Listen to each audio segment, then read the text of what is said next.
Bismillahirrahmanirrahim. Assalamualaikum warahmatullahi wabarakatuh.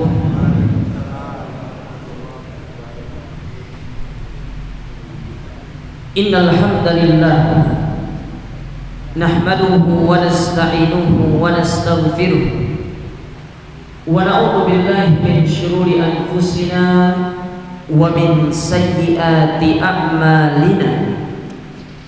Man yahdihillahu fala mudilla lahu wa may yudlil fala hadiya lahu. Wa asyhadu an la ilaha illallah wahdahu la syarika lahu.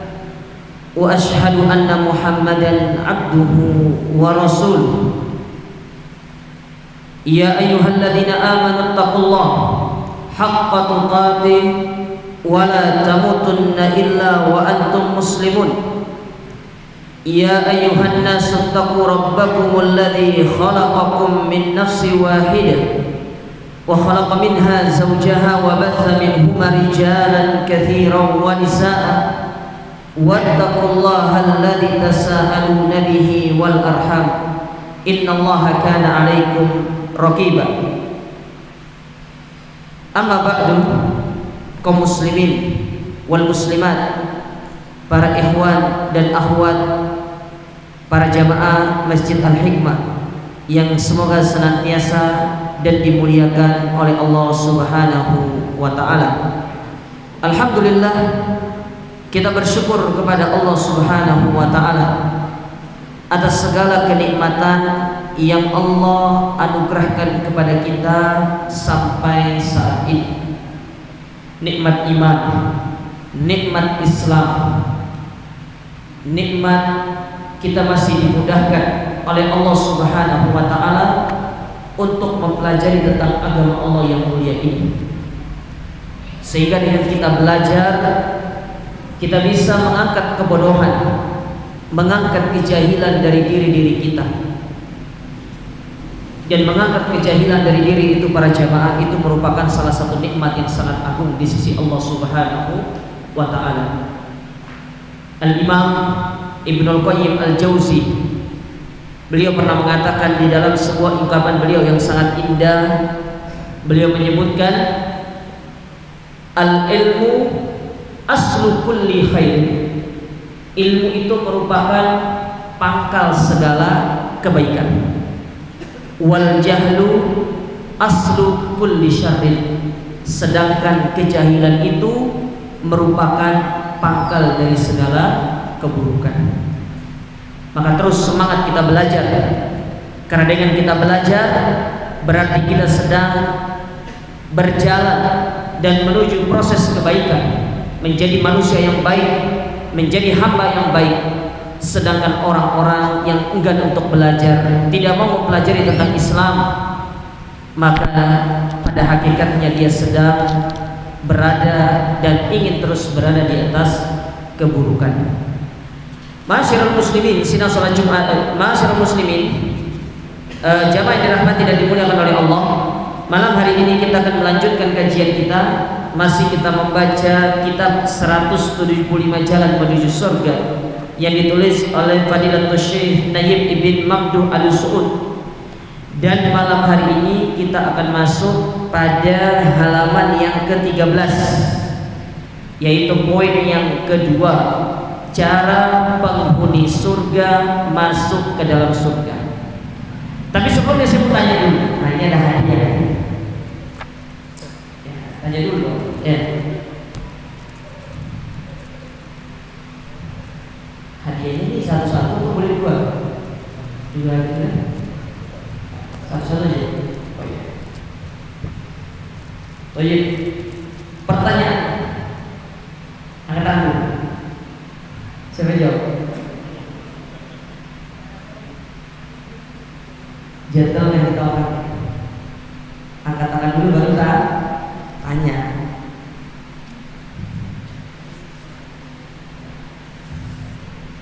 Pertanyaannya gampang kok. Ya udah, saya tanya dulu ya, baru jawab. Pertanyaan saya, pertemuan sebelumnya saya telah menyebutkan bahwasanya besarnya pintu surga dari jarak kota A ke kota B. Nah, siapa yang bisa menyebutkan kota apa itu? Nah,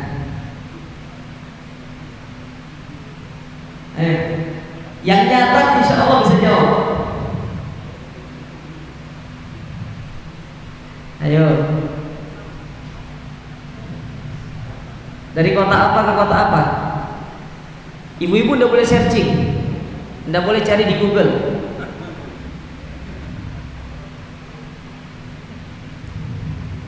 Nah, saya bisa jawab. Ada bisa? Subhanallah. Nah, silakan. Hah?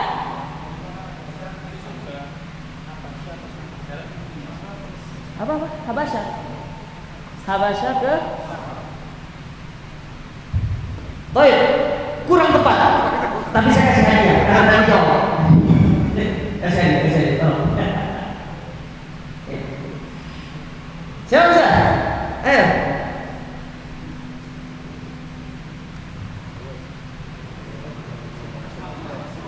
Apa? Mekah ke Basra. Kurang tepat tapi apa apa? Kasih lagi. Makanya sudah benar. Ya, makanya sudah benar.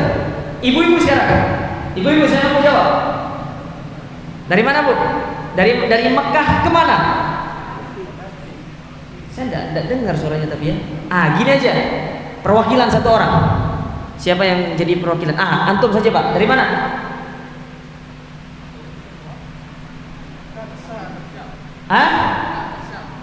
Maka ke? Itu yang jawab satu orang atau banyak? Maka ke?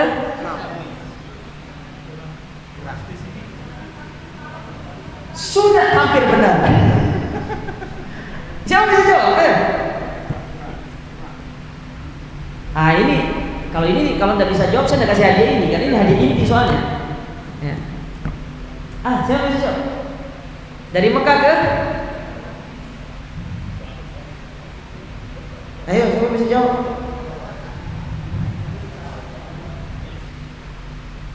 Oh, panitia ini. Gak oleh panitia ini.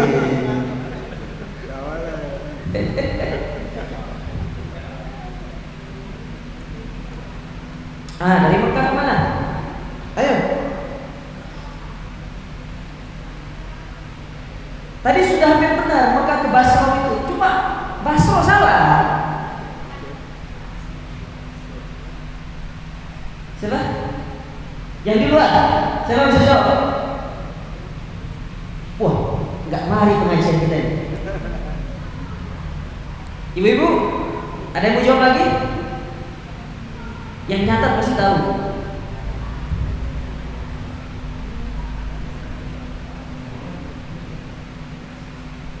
Iya Ustaz, kita bisa jawab, kita tidak bisa searching masalahnya. Dari Mekah ke mana? Dari Mekah ke Busra.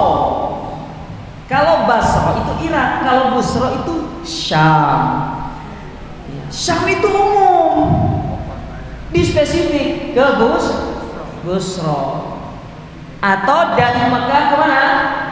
Ke Hajar, ke timurnya Saudi. Dicatat. Bulan depan saya tanya lagi. Baik.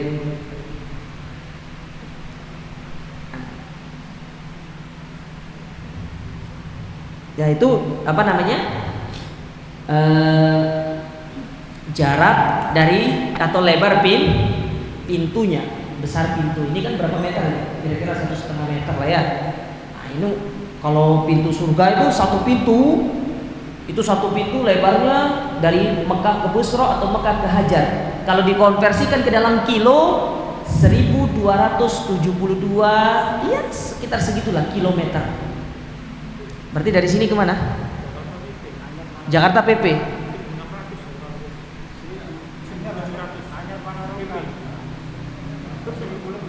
Lebih berarti. Loh, masa ada orang buat pintu PP gitu kan? Gimana maksudnya buat pintu PP? Iya, dikonversikan. Atau kalau lurus, jadi dari Surabaya kemana? Medan berarti? Enggak sampai. Enggak sampai. Kalau dari sini ke Jakarta kalau ada 750 kilo ya. 800 kilo. Berarti tinggal tambah 400 kilo. Palembang. 400 kilo Surabaya Semarang. Oh, Surabaya Semarang. Ya wis itulah pokoknya ya. Enggak mari-mari kita kasih nanti. Baik. Nah, itu lebar apa pintu surga. Nah, sekarang kita akan belajar tentang bagaimana cara penghuni surga itu masuk surga. Jadi cara masuknya. Karena ternyata masuk ke dalam surga itu tidak seperti seorang masuk ke dalam rumah, enggak sama. Iya, ada caranya ternyata. Sebagaimana kita kalau masuk surga disambut oleh malaikat, di mana malaikat mengatakan salamun alaikum bima sabartum. Keselamatan bagi kalian wahai penduduk surga setelah kalian bersabar atas apa yang kalian lakukan di atas muka bumi. Kalian sabar dalam beribadah, bangun subuh, sholat malam, segala macam. Sabar dengan ujian-ujian yang Allah berikan kepada kalian. Kalian bersabar, maka sekarang kalian mendapatkan kebahagiaan. Itu kata malaikat. Nah, sekarang gimana caranya masuk ke dalam surga itu? Atau bagaimana kondisi penduduk surga ketika masuk? Kita baca hadis. Hadis ini itu kalau tidak salah diriwayatkan dari Abu Sa'id Al-Khudri kalau tidak salah. Oh, afwan, dari Abu Hurairah radhiyallahu taala anhu. Diriwayatkan dari sahabat Abu Hurairah radhiyallahu taala anhu. Kalau di dalam bukunya itu kalau tidak salah, sebentar. Di dalam Sahih Bukhari itu dibawakan di sini nomor hadis 3246. Coba nanti di cross check ya. Ya. 3246. Coba nanti di cross check aja ya. Baik, kita bacakan hadisnya. Dari Abu Hurairah radhiyallahu taala anhu, Nabi sallallahu alaihi wasallam bersabda. Ini nanti saya bacakan hadisnya. Setelah itu nanti saya akan membawakan penjelasan ulama terkait hadis yang mulia ini, biar kita punya gambaran yang lebih jelas. Nabi bersabda, "Inna awwala zumratin yadkhuluna al-jannata ala suratil qamari lailatal badri." Sesungguhnya kelompok yang pertama kali masuk surga itu mereka adalah kelompok yang wajah mereka itu seperti bulan purnama. Antum pernah lihat bulan purnama? Ya, terang bulan banyak di luar sana. Tapi bulan purnama jarang terjadi. Kalaupun terjadi bulan purnama itu dari tanggal 14, 15 puncaknya, 16 mulai meredup. Biasanya di bulan Ramadan itu sering diperhatikan bulan purnama itu. Ya, bulan purnama itu maksudnya adalah bulan ketika bulan itu sempurna.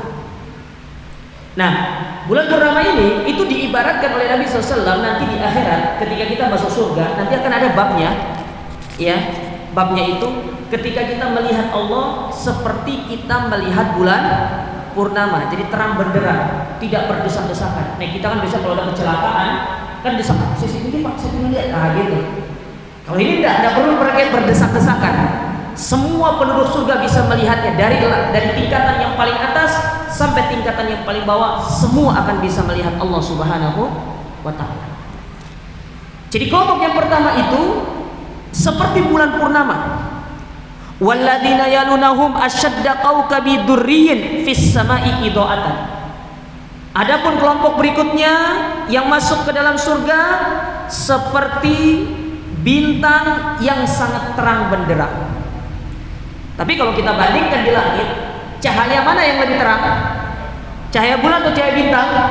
cahaya bulan. Dalam hadis yang lain Nabi pernah bersabda, fadlul alimi alal abidi kafadril qamari ala sakril kawakib. Keutamaan orang yang berilmu dibandingkan dengan ahli ibadah itu seperti bulan di antara kumpulan bintang-bintang. Kalau ada bulan, ada rembulan, kalau ada rembulan, ada bintang, yang paling notice duluan kita pasti melihat bulan. Itu keutamaan. Ya, makanya orang kelompok yang pertama ini masuk ke dalam surga itu seperti rembulan wajahnya. Adapun kelompok kedua cahayanya seperti bintang. Artinya agak sedikit redup gitu. Ya. Baik. Berapa? 3006. Berarti itu Sahih Bukhari 3006. Ya, berarti ini ada salah penulisan nomor kayaknya. Iya. Beda, biasanya beda cetakan itu beda. Iya. Baik. Kita lanjut. Kata Nabi SAW, la yabuluna wa la yataghawatuna wa la yamtakhituna wa la yadfuluna. Adapun mereka yang masuk ke dalam surga, satu, mereka tidak akan pernah BAK. Apa BAK itu? Buang air kecil. Jadi tidak ada istilah orang di surga itu kebelit pipis, itu tidak ada. Ustaz, saya kebelit pipis di surga. Oh, no, toiletnya tak? Tidak ada toilet di surga itu. Ya, tidak ada toilet. Terus gimana kita kalau pipis, Ustaz? Dong kita tahan lah. Nanti akan disebutkan sini. Ya. Wala yataghawatun, tidak ada istilahnya lagi buang air besar. Buang air kecil, buang air besar tidak ada lagi. Ya. Wala yamtakhitun, tidak pula ingusan. Oh, bahasa Jawanya ingus. Hah? Ah, itulah pokoknya. Enggak ono ceritanya nanti begini-gini tuh. Apalagi yang sering pakai fix di hidungnya tuh. Enggak ono itu nanti. Ya, enggak ada dalam surga. Gimana kalau saya pilek, Ustaz? Enggak ada pilek-pilek di surga itu. Ya. Apalagi cari Alfamart, Indomaret, enggak ono surga. Akhirnya kan setiap 100 meter Alfamart, Indomaret. Ya. Kalau di Jawa ini setiap 100 meter Alfamart dan Indomaret, kalau di Lombok setiap 100 meter ada masjid. Jadi Jawa itu pulaunya Alfamart, Indomaret. Kalau Lombok pulau masjid, ya. Itu bedanya. Wala yakfulun, tidak pula mereka itu berludah. Ya. Amsyatuhum adzahab, sisir-sisir mereka terbuat dari emas. Bayangkan, sisirnya terbuat dari emas ya. Kalau kita terbuat dari apa sekarang? Plastik. Ya. Dipakai sedikit patah. Kalau di surga terbuat dari emas. Weman rek, dipakai sisir, asal dijual. Asal dijual ya. Masalahnya nggak ada penjual beli emas di sana. Itu masalahnya. Warashuhum. Nah ini dia. Adapun keringat mereka itu lebih harum daripada minyak kasturi. Keringat itu didapat dari mana? Bukan dari olahraga, bukan karena mereka kepanasan, tidak. Keringat yang keluar dari mereka itulah yang keluar diganti ketika orang-orang tuh pingin pipis, bukan pipis tapi dikeluarkan menjadi keringat. Dan keringat itu lebih harum daripada minyak kasturi. Panjenengan kalau pernah mencium minyak kasturi di dunia, maka minyak kasturi atau kasturi yang ada di surga itu lebih harum dari apa yang ada di dunia. Saya pernah bertanya di salah satu penjual minyak wangi di kota Mekah itu pas waktu umroh sebelum pandemi itu, ya kita pernah pergi ke toko itu, ya kita tanya, ya mana minyak wangi yang paling harum di sini? Dikasih kita minyak kasturi, minyak kasturi. Kita tanya berapa harganya? Ya, kalau beli 1 mili, ya harganya itu 1 mili ya itu lagi. Itu kalau dikonversikan ke dalam rupiah bisa sampai 20 sampai 30 juta. 1 mili. 20 sampai 30 itu minyak kasturi yang paling harum di dunia. Bagaimana kalau di surga? Itu kalau antum pakai, antum lewat 5 kilo masih harum itu. Makanya kalau antum ketemu sama orang-orang para masyayikh yang datang itu kan, padahal sudah lewat ya. Tapi harumnya masih ketinggalan. Nah, itu minyak wanginya mahal. Adapun kita kebanyakan alkohol. Betul tidak? Tukunya nang jalan Sasa. Ya. Iya enggak? Jangan Sasa tukunya itu. Ya. Antum kalau ingin tahu minyak wangi itu harum atau tidak, dia kalau dipakai berhari-hari di baju itu 3 hari 4 hari, ya, antum cium itu masih harum. Nah, itu salah satu indikasi bahwa minyak itu bagus atau minyak itu asli. Ya. Dan biasanya kalau minyak yang harum itu antum cuci pakai sabun itu tidak hilang baunya.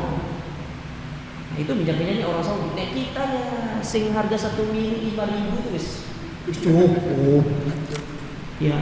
Minyaknya bibitnya 5 mili, alkoholnya 10 mili. Jadi ketika disemprot alkoholnya senape. Makanya pas waktu pakai itu bukan bau minyaknya, bau alkoholnya paling banyak. Ya. Itu bedanya kalau kita biasa kurang dana.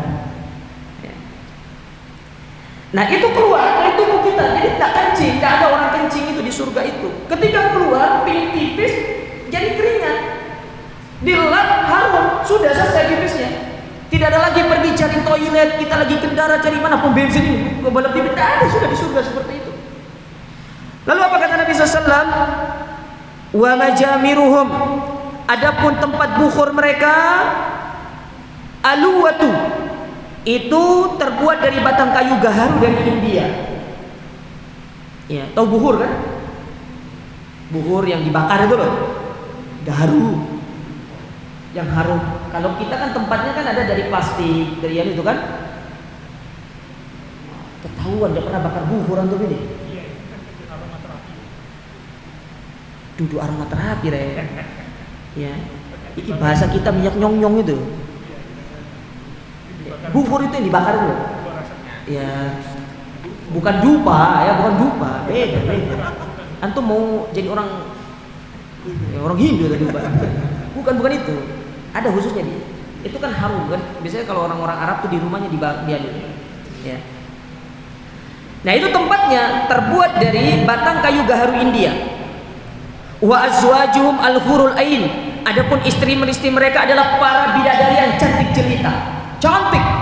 Nabi pernah mengatakan sekiranya penduduk surga itu bidadari, mereka menoleh ke dunia, maka niscaya kecantikan mereka akan memenuhi seluruh dunia ini. Bandingkan dengan istri kita. Cantik gak? Yang datang sama istri sekarang bilang gak cantik, awas. Nanti sampai rumah bahaya. Ya, saya tidak ingin menjadi penyebab Anda bertengkar dengan istri Anda. Ya. Cantik. Ya, saking cantiknya bidadari itu sampai Nabi SAW mengatakan andai kata mereka dibungkus dengan 70 kain maka akan tetap terlihat kecantikannya di balik 70 kain tersebut. Tetap tampak. Ketika mereka minum terlihat air itu mengalir di dalam tubuh mereka. Ya, kita kalau di zaman sekarang ada orang minum kelihatan ini kayaknya setan ya. Iya, bahaya. Tapi di surga indah. Putih, mahal bidadari itu. Makanya Allah siapkan bagi mereka penduduk-penduduk surga. Suami-suami mereka sudah siap untuk mendatangi mereka. Bayangkan satu orang dapat 70 bidadari. Cantik, jelita, rupawan. Beda dengan istri kita di dunia. Tapi tenang ibu-ibu, nanti kalau ibu-ibu masuk surga, ibu-ibu yang paling cantik nanti, bukan bidadarinya. Nanti suami saya berpaling dari saya, Ustaz. Tenang, ibu bisa istirahat di surga. Ya. Akhlaquhum ala khulqi rajulin wahid. Adapun ketika kita dimasukkan ke dalam surga, maka bentuk kita itu sama semua, tidak ada bedanya. Kalau sekarang kan ada tingginya sekian, lebar badannya sekian, panjangnya sekian, gini kan? Ukuran kakinya sekian. Kalau sudah masuk surga dalam satu bentuk, yaitu bentuknya Nabi Adam setinggi 60 hasta. Semua rata 60 hasta. Yang di dunia cuma 150 cm atau mungkin dahulu seperti Nabi Adam, semuanya akan sama rata. Umurnya sama. Riwayat yang paling kuat menyebutkan umur penduduk surga itu antara 30 sampai 33 tahun. Jadi tidak ada istilahnya kamu lebih muda dari saya. Tidak ada istilahnya seperti itu. Umurnya sama, rata, ya, semua umurnya sama. Tapi tetap berlaku hukuman, ya hukum bapak, ibu dengan anak tetap berlaku. Cuma secara umur sama. Ya, baik. Hadis ini itu dikeluarkan oleh Al-Imam Bukhari dan Imam Muslim. Saya bacakan penjelasan dari para ulama terkait hadis ini.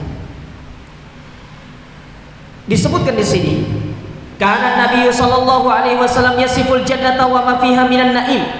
Di dalam hadis yang mulia ini, Allah Subhanahu wa taala mensifatkan tentang surga dan kenikmatan-kenikmatan yang ada di dalam surga. Bayangkan, Allah mensifatkan, Nabi mensifatkan tentang surga. Indah surga itu. Atau kalau baca kitab Riyadhus Shalihin di bab yang terakhir pada kitabul istighfar, di bab yang dibawakan oleh Imam An-Nawawi, itu terkait masalah pesona surga, itu dibawakan dalil-dalil hadis-hadis yang berbicara tentang surga. Kalau antum baca secara seksama para jamaah sekalian, antum seolah-olah akan menganggap sepertinya surga itu adalah sebuah fantasi belaka. Kayaknya tidak ada surga itu. Tapi begitulah Allah cara menggambarkan surga itu. Ini dah penuh dengan kenikmatan.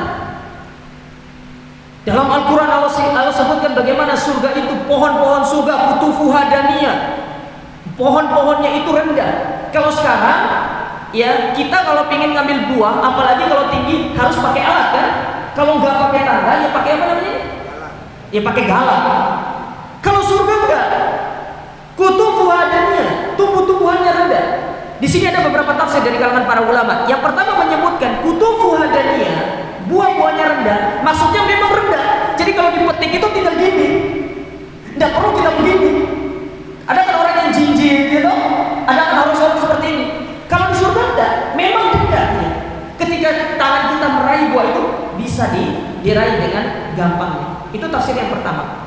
Tafsir yang kedua, dan ini yang dipilih oleh para jumhur ulama, bahwasanya yang dimaksud dengan kutufuha daniyah, pohon-pohonnya atau buah-buahnya itu dekat, yaitu pohon itu pada hakikatnya tinggi. Tapi ketika penduduk surga ingin memakan pohon tersebut, maka pohonnya itu datang mendekat kepada kita. Baik, subhanallah. Saking dipikirkan seperti itunya sama Allah Subhanahu wa taala untuk memanjakan penduduk surga. Antum tidak ada ceritanya, ada pohon datang tunduk kepada kita. Kalau ada pohon tiba-tiba merendah kepada kita, oh bahaya, ini jin bahaya. Kabur kita orang. Kalau surga disebutkan oleh para ulama, apa sih manfaatnya? Kenapa Allah mendekatkan pohon-pohon tersebut? Kenapa Allah menjadikan pohon itu sangat rendah untuk mudah digapai? Itulah bagaimana Allah memuliakan penduduk surga supaya tidak ada sedikit pun kesusahan yang mereka rasakan di dalam surga. Sampai memetik buah saja Allah pikirkan bagi para penduduk surga. Kita bayangkan coba, bagaimana Allah menyiapkan semua itu kepada kita. Ya. Allah Subhanahu wa taala berfirman di dalam surat Al-Insan misalkan, ya. Pada ayat yang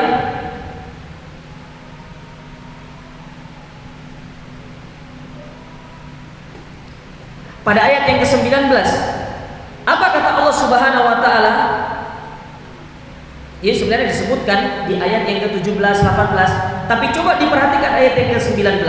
Apa kata Allah? Wa yatufu alaihim wildanun mukhalladun idza ra'aitahum hasibtahum lu'an mansura. Kata Allah Subhanahu wa taala, sesungguhnya mereka itu akan dikelilingi oleh para pemuda yang tetap muda. Siapa para pemuda ini? Pelayan-pelayan mereka.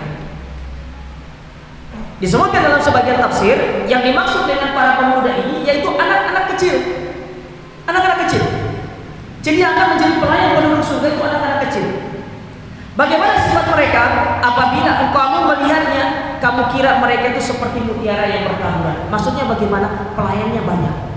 Sebagaimana raja dunia, mereka memiliki dayang-dayang, memiliki pelayan-pelayan yang sangat banyak. Maka di surga Allah berikan semua itu kepada kita. Antum ingin makan apa? Ustaz, saya ingin makan nasi rawon. Tidak perlu antum pergi keluar untuk beli, pergi ke dapur untuk ngambil. Mereka yang akan datang sendiri, dibawakan oleh pelayan tersebut. Antum ingin makan apa? Ustaz, saya ketika saat itu saya ingin makan menerima makanan. Apakah mereka akan datang secara bersamaan? Datang mereka secara bersamaan untuk membawakan makanan itu. Saking segitunya dipikirkan sama Allah Subhanahu wa taala untuk para penduduk surga. Maka coba lihat, Allah menyebutkan di sini. Nabi SAW menceritakan di dalam hadis ini tentang bagaimana kenikmatan surga. Saking kita disuruh untuk menikmati surga itu jamaah, sampai waktu untuk buang air besar, buang air kecil ditiadakan, diganti dengan kita mengeluarkan keringat. Kalau ingin buang air besar, cukup dengan kita bersendawa, supaya kita bisa langsung menikmati kenikmatan surga berikutnya. Subhanallah. Bayangkan bagaimana Allah Subhanahu wa taala menyiapkan kepada kita. Belum lagi kalau kita berbicara tempat tidurnya, belum lagi kita berbicara istananya, dan itu akan disebutkan nanti di sini. Belum lagi kita berbicara tentang bagaimana minuman penduduk surga. Kalau di dunia Allah mengharamkan yang namanya khamar, di surga ada yang namanya sungai yang mengalir khamar. Kalau di dunia kita kebiasaan minum susu, tapi kalau susunya nggak minum pasti basi. Di surga nggak ada istilah susu basi. Minuman-minuman surga itu lebih enak daripada minuman-minuman yang ada di dunia. Baik. Hasan linnasi al-ijtihadi fi ta'ati hatta yanalul jannah. Kenapa Nabi SAW menceritakan kepada kita tentang bagaimana kenikmatan surga, supaya kita ini lebih semangat, lebih antusias di dalam kita beribadah kepada Allah Subhanahu wa taala. Karena Allah dan Rasulnya telah menyiapkan sesuatu yang sangat indah kepada kita. Kama kana yubayyinu asbabil abqiyati fi dukhuliha, sebagaimana di dalam hadis ini pula disebutkan kepada kita bahwasanya penduduk-penduduk surga itu akan menikmati kenikmatan tersebut tanpa ada sedikit pun hal yang akan mereka tinggalkan dan akan mereka lalaikan dari kenikmatan-kenikmatan surga. Kemudian wa fi hadzal hadithi yasifun Nabi sallallahu alaihi wasallam ahlal jannata jami'an bil husni wal jamali. Di dalam hadis ini pula Nabi sallallahu alaihi wasallam menggambarkan penduduk surga itu semuanya indah dan ganteng-ganteng. Jadi tidak ada istilah penduduk surga itu yang jelek. Antum yang biasa-biasa di dunia mukanya tenang, di surga ganteng. Ibu-ibu yang di dunia biasa-biasa rupanya tenang, di surga cantik. Tidak ada yang jelek. Yang hitam di dunia masuk surga putih. Jadi tidak ada istilahnya kok Iran ya, saya putih. Tidak ada istilahnya. Semuanya sama, rata ya. Semuanya sama, ganteng semua, rata semua, cantik semua. Yang laki-lakinya ganteng, yang perempuannya cantik. Bukan dibalik, yang cantik laki-lakinya cantik, bahaya. Yang laki-lakinya ganteng, yang perempuannya cantik. Tidak ada lagi yang namanya hasad di dalam surga itu. Tidak ada lagi yang namanya ini, kenapa saya ini kok. Kalau di dunia kan ada kan, ya Allah kenapa kok saya diciptakan kok pendek, yang ini kok tinggi. Ada ini di antara kita, tapi di surga tidak ada, dibuat sama rata tadi. Supaya tidak ada lagi hasad, tidak ada lagi yang namanya iri kepada orang. Semuanya dibikin rata sama Allah Subhanahu wa taala. Wa annahum yatafawatuna fi dzalika hasba darajatihim wa a'malihim. Tapi yang membedakan mereka yaitu tingkatan-tingkatan di dalam surga. Itu bedanya. Secara fisik sama, secara umur sama, secara tampak sama. Cuma yang membedakan apa? Tingkatan-tingkatan. Sebagaimana tidak semua orang yang berdiri di shaf awal ini mereka mendapatkan 27 derajat, begitu pula di dalam surga tidak semua orang akan berada pada level yang sama. Tergantung bagaimana amal ibadah kita di dunia. Makanya ketika disebutkan oleh Nabi SAW di sini bahwasanya golongan yang pertama mereka masuk surga seperti rembulan, golongan yang kedua seperti bintang, itu sudah bisa ditebak, itu sudah bisa menggambarkan bahwasanya penduduk surga secara tingkatan itu tidak sama. Tidak sama. Ada di antara manusia yang nanti akan berada di tingkatan para nabi dan rasul, itu berada di surga Firdaus, tapi ada yang berada di tingkatan yang paling rendah. Sebagaimana neraka, Abu Thalib berada pada tingkatan neraka yang paling atas dan itu neraka yang paling ringan, sebagaimana Abu Jahal berada pada tingkatan neraka yang paling rendah dan itu ada neraka yang paling berat. Begitu pula nanti di dalam surga.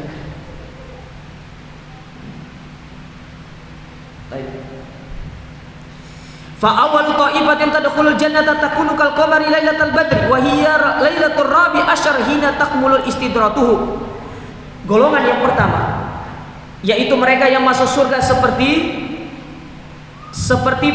bulan purnama, yaitu seperti bulan di malam bulan purnama, yang mana kebanyakan kita dapati mereka itu pada tanggal 14 dan 15 pada setiap bulan Qamariyah, bukan bulan Syamsiyah, tapi bulan apa? Bulan Qamariyah, bulan Hijriyah hitungannya, bukan bulan Syamsiyah. Jadi kalau antum tunggu ya misalkan pada tanggal 15 Desember misalkan nih terjadi bulan sempurna, itu tidak ada, terjadi pada bulan Qamariyah ya. Gimana sifatnya bulan di bulan purnama itu? Cahayanya terang ya, enak dipandang. Nah, itulah gambaran penduduk surga atau rombongan pertama yang akan masuk surga. Indah dipandangnya, cahayanya sempurna. Apa sebabnya? Karena di dunia mereka adalah orang-orang yang semangat beribadah kepada Allah Subhanahu wa taala. Secara kualitas ibadah mereka besar, tinggi. Ya, makanya saya bilang tadi tidak semua orang yang berada di shaf awal ini mereka mendapatkan 27 derajat, tidak. Ada orang yang datang sholat berdiri di shaf awal, mungkin niatnya hanya sekedar ingin dikatakan sebagai penghuni tetap Masjid Al-Hikmah. Tapi ada orang yang datang ke sini benar-benar dia itu sholat untuk mendapatkan pahala 27 derajat. Padahal secara posisi mereka berdiri pada shaf yang sama, berdiri di masjid yang sama, melakukan sholat di waktu yang sama. Tapi ketika mereka keluar, secara pahala mereka tidak mendapatkan pahala yang sama. Itu tergantung dengan apa? Niatnya. Makanya kata para ulama dalam sebuah ungkapan mereka mengatakan rubba amalin sagirin tukabbiruhun niyah wa rubba amalin kabirin tusaggiruhun niyah. Betapa banyak amalan yang kelihatannya kecil tapi ternyata besar di sisi Allah Ta'ala lantaran karena niat mereka yang ikhlas. Tapi betapa banyak amalan yang besar ternyata secara pahala mereka kecil di sisi Allah. Apa sebabnya? Karena mereka melakukannya tidak dengan niatnya ikhlas. Contoh ya, ada orang sedekah 2.000, ternyata dia dapat pahala besar dibandingkan dengan sedekah yang 1 juta. Karena 1 juta ini hanya sekedar ingin dikatakan orang dermawan, itu beda. Makanya di hadis yang pertama dari kitab An-Nawawi, ketika Nabi menyebutkan innamal a'malu binniyat, amal itu tergantung niat, apa kata Nabi SAW? Wa innamal likulli imri'in ma nawa, setiap orang akan mendapatkan sesuai dengan apa yang dia niatkan. Allah tidak zalim, Allah adil. Kita niat dapat pahala, Allah berikan pahala. Tapi kalau kita meniatkan untuk mendapatkan hanya sekedar pujian, mendapatkan sanjungan dari orang, ingin dikatakan begini, ingin diakui sama orang lain, maka itu pun yang akan kita dapatkan, tapi pahala tidak kita dapatkan. Dan ini sering kita nasihati seperti orang pergi umroh, pergi haji. Kita sering menasihati kepada mereka. Bayangkan itu ibadah yang besar jemaah, mengeluarkan uang, meninggalkan negara, pergi dengan membawa bekal yang banyak. Bahkan dikatakan oleh para ulama tidak ada ibadah yang mahal kecuali ibadah haji dan umroh.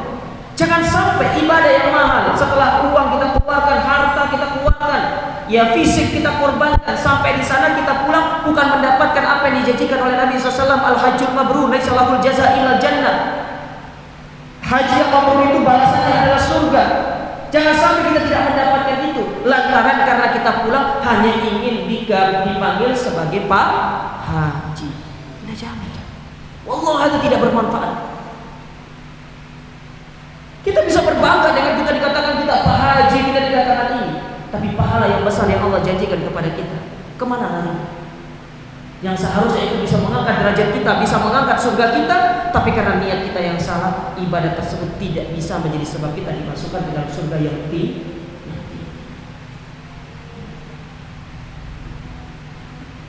Nah, ini beda, bertingkat-tingkat, tidak sama. Makanya Nabi SAW mengatakan apa? Di surga itu mi'atu darajat, ada 100 derajat. Tingkatan yang paling tinggi, tingkatan yang ke-100, itulah yang disebut dengan surga Firdaus. Makanya Nabi SAW mengatakan apa? Fa idza sa'altumul jannata fas'alil firdausal a'la. Kalau kalian minta surga Firdaus sekalian. Jangan minta ya Allah, masukkan saya ke dalam surga meskipun di emperannya enggak ono emperan surga itu. Enggak ono emperan surga itu. masuk ke surga, ya sudah masuk ke dalam pintunya, tidak ada emperannya. Kalau emperannya itu masuk melebur neraka. Kan ada ceritanya emperan surga. Antum kira surga itu kayak masjid ono emperannya tak? Ya Allah, masukkan saya ke dalam surga, ya. Meskipun di ininya segala macam. Kita itu kalau dalam surga, kalau minta surga kok tanggung-tanggung itu. Sekalian minta yang tinggi gitu loh. Jangan minta yang rendah-rendah. Coba kalau urusan dunia, berusaha untuk kita mendapatkan yang tinggi. Kalau beli rumah, usahakan beli rumah yang paling besar di komplek itu. Kalau beli mobil, usahakan yang paling mewah. Tapi giliran surga, mintanya apa? Ya, penting saya melebu surga ya Allah. Ini contoh orang mukmin yang salah. Salah seperti ini. Sekalian minta yang tinggi, jangan minta yang rendah. Ya. Seorang mukmin itu tidak terkenal dengan cita-cita yang rendah, tapi cita-citanya tinggi. Itu seorang mukmin. Minta surga yang paling tinggi sekalian, berdoa. Kenapa? Kalaupun kita tidak masuk surga yang paling tinggi, mungkin bisa satu level di bawahnya. Ya. Ini enggak sudah minta surga yang paling rendah. Yo seperti aku melebu surga, urusan besok dimanapun terserah Allah Ta'ala. Salah. Itu kembali kepada kita, kehendak kita juga ada di situ. Kita ingin masuk surga ke tingkatan yang berapa, itu ada. Apa istilahnya? Kontribusi kita tuh ada, dan itu diwujudkan dalam bentuk amal ibadah. Ya. Tidak sama antara orang yang sering sholat malam dengan orang yang tidak pernah sholat malam. Itu tidak sama. Ya. Tidak sama antara orang yang sholat 5 waktu, sholat di masjid hanya Jumatan dengan sholat 5 waktu di masjid itu tidak sama. Tidak sama orang yang mempraktikkan syariat Islam dengan orang yang tidak praktikkan syariat Islam. Begitu pula tidak sama wanita berjilbab dengan yang tidak berjilbab. Tidak sama. Allah membedakan. Yarfa'illahu alladhina amanu minkum walladhina utul ilma darajat. Tidak sama orang berilmu dengan orang jahil. Itu tidak sama. Allah bedakan. Begitu pula orang yang memperbanyak amal dengan ikhlas, dengan hanya sekedar memperbanyak amal tapi tidak ikhlas, itu pun tidak sama yang mereka dapatkan di surga. Ini perhatikan jemaah. Ya. Jadi kelompok yang pertama itu, mereka itu masuk dengan penuh keindahan, sempurna karena amal ibadah mereka. Amma ta'ifatus tsaniyah fa innaha tushbihu fi suratiha aqwal kawakib nuran wa diya'an. Adapun kelompok yang kedua seperti bintang, cahayanya. Artinya tidak terlalu terang. Berarti secara tingkatan amal mereka itu tidak terlalu banyak seperti tingkatan atau seperti kelompok yang pertama. Ya. Tidak sama. Ya. Tapi mereka memiliki apa? Memiliki keutamaan. Ya. Lalu apa kata para ulama di sini? Amma sifatuhum an-nafsiyah wa khuluqiyah fahum kama wasafahumullahu alaihi salatu wassalam. Adapun secara fisik ya sudah, tidak ada bedanya. Cuma yang membedakan itu tadi, masuknya, derajatnya di surga keberapa, itu yang membedakan mereka. Penghuni surga pertama dengan surga terpaling rendah itu secara fisik sama. Secara bentuk wajah sama gantengnya, sama cantiknya, secara umur sama. Cuma derajatnya saja yang berbeda. Baik. Apa yang bisa diambil dari hadis ini? Pelajaran apa yang bisa diambil? Yang pertama, anna ahlal jannati yatana'amuna bi kulli madhahirin na'imi wat taraf. Seluruh penduduk surga itu akan merasakan kenikmatan. Dan mereka akan menikmati seluruh kenikmatan yang ada di dalam surga. Karena mereka itu kekal di dalam surga. Jadi perlu dicatat, orang kalau sudah masuk surga tidak akan keluar lagi. Tapi orang masuk ke dalam neraka ada dua kemungkinan. Bisa jadi penghuni tetap selama-lamanya, dan itu adalah mereka yang berbuat syirik dan mereka kufur kepada Allah. Dan ada yang menjadi penghuni sementara, yaitu mereka-mereka yang ketika meninggal dunia kemungkinan dosanya itu harus dibersihkan dulu ke dalam api neraka. Setelah selesai baru dimasukkan ke dalam surga. Tapi bukan ujuk-ujuk dikeluarkan langsung dimasukkan, tidak, dikeluarkan, dimandikan ke dalam telaganya Nabi SAW supaya mereka itu ganteng. Adzan terlebih dahulu, kita lanjutkan sedikit ini. Ya, silakan.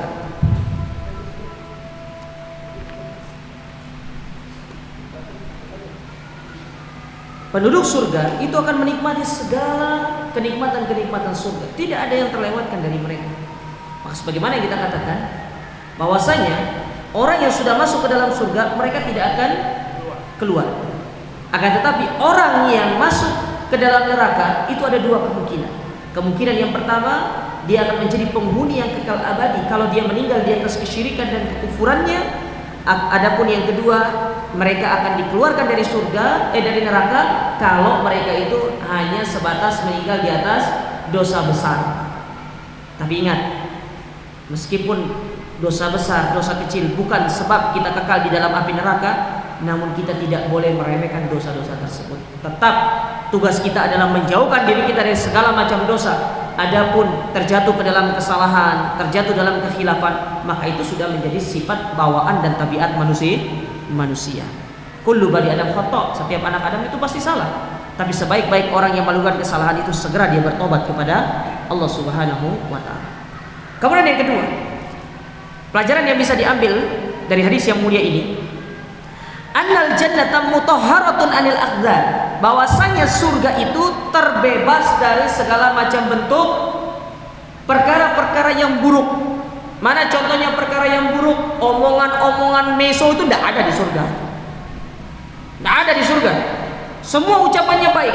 Kita baru masuk surga saja, kita disambut oleh penjaga surga, yaitu para malaikat, dengan mengatakan apa? Salamun alaikum bima sabartum. Keselamatan bagi kalian. Jadi tidak ada istilahnya nanti ibu-ibu, Ustadz bisa nggak saya kumpul sama teman-teman saya untuk ngerumpi? Nggak, istilah ngerumpi lagi di surga. Nggak ada istilah lagi menggibah orang di surga itu. Nggak ada lagi kita membicarakan keburukan orang. Yang diucapkan adalah ucapan-ucapan indah, kalimat-kalimat yang indah. Bahkan disebutkan oleh para ulama dari hadis Nabi SAW bahwasanya ucapan penduduk surga yang pertama kali ketika mereka masuk ke dalam surga, mereka mengatakan assalamualaikum, ya, keselamatan bagi kalian.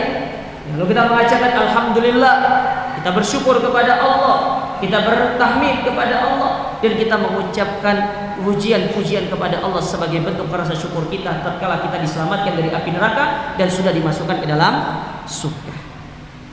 Jadi tidak ada istilah ucapan-ucapan kotor, apalagi perbuatan-perbuatan kotor. Tidak ada mencuri, membunuh, apa segala macam, tidak ada lagi di surga. Semuanya perbuatan-perbuatan yang baik, kenikmatan-kenikmatan yang ada di dalamnya.